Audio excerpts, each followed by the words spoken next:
सरगोदा में दिन दिहाड़े खून की होली खेली गई जब संगदिल चाचा ने जायदाद के तनाजे पे अपनी भाभी और उसकी 3 बेटियों को तेजदार आले से मौत के घाट उतार दिया। इस अफसोसनाक वाकये की तमाम तर तफसीलात आज के इस व्लॉग में आपके सामने रखेंगे। सरगोदा का ये वाकया है और वाकया कुछ इस तरह से है कि संगदिल चाचा ने जायदाद के तनाजे पे भतीजियों समेत भाभी को मौत के घाट उतार दिया।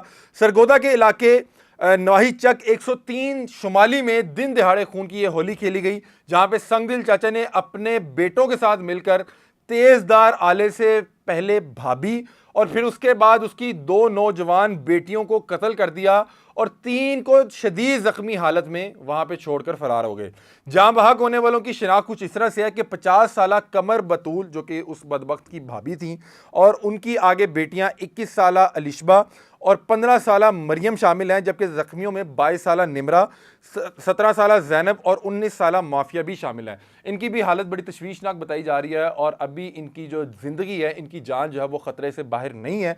और ये पूरी फैमिली को जो है हमला किया गया इनके ऊपर, और ये हमला इन बच्चियों के सगे चाचा की जानिब से किया गया। उस खातून के भाई की आगे उस खातून के जो शौहर है उनके भाई की जानिब से किया गया और ये हमला जायदाद के तनाज़े पे किया गया। उस बदबख्त को इतनी शर्म नहीं आई। नॉर्मली जो भाभियां होती हैं वो बहनों की तरह होती हैं या माँ की जगह होती हैं, लेकिन जायदाद और ये हवस और पैसों की जो हिर्स है उसने इन लोगों को अंधा कर दिया। उस शख्स ने अपने बेटों के साथ मिलकर बाकायदा तौर पे तेजदार आले तैयार किए और फिर इनके ऊपर हमला किया, इनके घर के ऊपर हमला किया। अपनी भाभी को तेजदार आले के साथ मुख्तलिफ जगहों पे उसके जिस्म पे कट लगाए, उसको मौत के घाट उतारा, फिर उसकी बेटियों को मौत के घाट उतारा। ये देखें, इनके पता नहीं कलेजे पता नहीं स्टील के बने हुए हैं। ये लोग पता नहीं कौन से हैवान के खानदान में से हैं कि इनको किसी भी शख्स पे, किसी भी खातून पे या किसी भी जान पे जुल्म करते हुए ज़रा शर्म नहीं आती, इनके हाथ नहीं कांपते,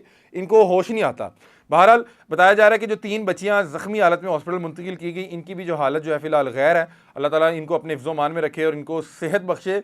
बताया जा रहा है कि ये पूरी वारदात जो है ये दिन दिहाड़े जो है ये रचाई गई, दिन दिहाड़े खून की होली खेली गई और इस होली से पूरे इलाके में कोहराम मच गया।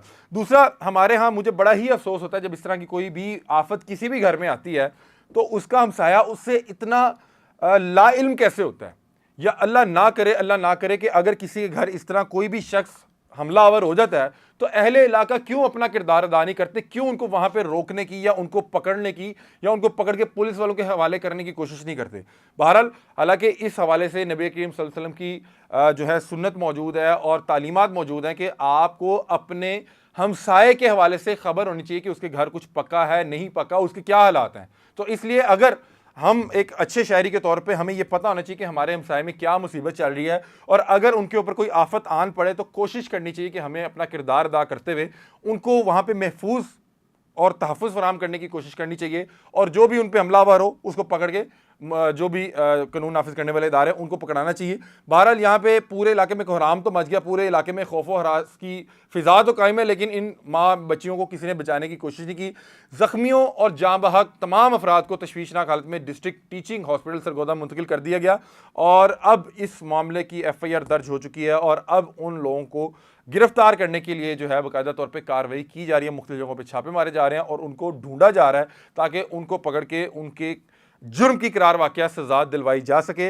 दरख्वास्त यह है कि ये जायदाद के नाम पे ना तो कोई पहला कत्ल है और ना कोई आखिरी कत्ल है और इसमें मैंने देखा कि जायदाद के जितने भी तनाज़ात हैं इनमें पुलिस जो है वो इतना अजीबो गरीब किरदार अदा करती है, वो एक पार्टी को इतना सपोर्ट करती है। उसकी वजह कोई भी हो सकती है, ज़ाती मफादत हो सकते हैं, उसकी जानिब से लगाया गया पैसा हो सकता है, उसका असलो रसूख हो सकता है कि दूसरी जो पार्टी होती है उसको इस कदर पीसा जाता है। और मैंने देखा बहुत से मामलात में जब जायदाद का तनाज़ा होता है और एक फैमिली को बहुत ज़्यादा ख़तरा और तशवीश लाहक होती है कि हमारे ऊपर को हमला ना कर दें, हमें कोई जानी नुकसान ना पहुँचा दें, पुलिस वालों को शिकायत की जाती है तो वो कहते हैं कि अभी तक कुछ हुआ तो नहीं, जब कुछ हो जाएगा तो तब बताना। भाई, आप यहां पे मौजूद हैं, आपने अवामुन नास को तहफ़्फ़ुज़ फराहम करना है, उसकी जान और माल का तहफ़्फ़ुज़ आपकी जिम्मेदारी है।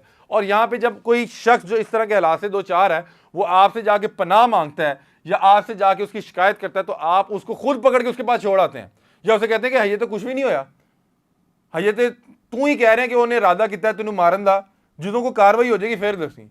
और अब ये देखें कि ये बदबख्ती होगी, अब 4 अफराद को मौत के घाट उतार दिया गया और 3 जख्मी। देखा जाए तो एक पूरा ख़ानदान जो है सफ़े हस्ती से मिटा दिया गया, और ज़मीन का कितना सा टुकड़ा होगा, ना उन लोगों ने साथ ले जानी है ना इन लोगों ने साथ ले जानी है। बहरहाल अल्लाह ताला अपने हिफ्ज़-ओ-मान में रखे और आफ़ियत वाला मामला करे, और इस तरह की शर्पसंदी से और इस तरह के खबीस लोगों से आपको और मुझे, हमारे बच्चों को महफूज रखे। अपनी राय से हमें आगाह कीजिएगा। तब तक के लिए अपने मेज़बान अली हमदा को दीजिए इजाज़त। अल्लाह हाफ़िज़।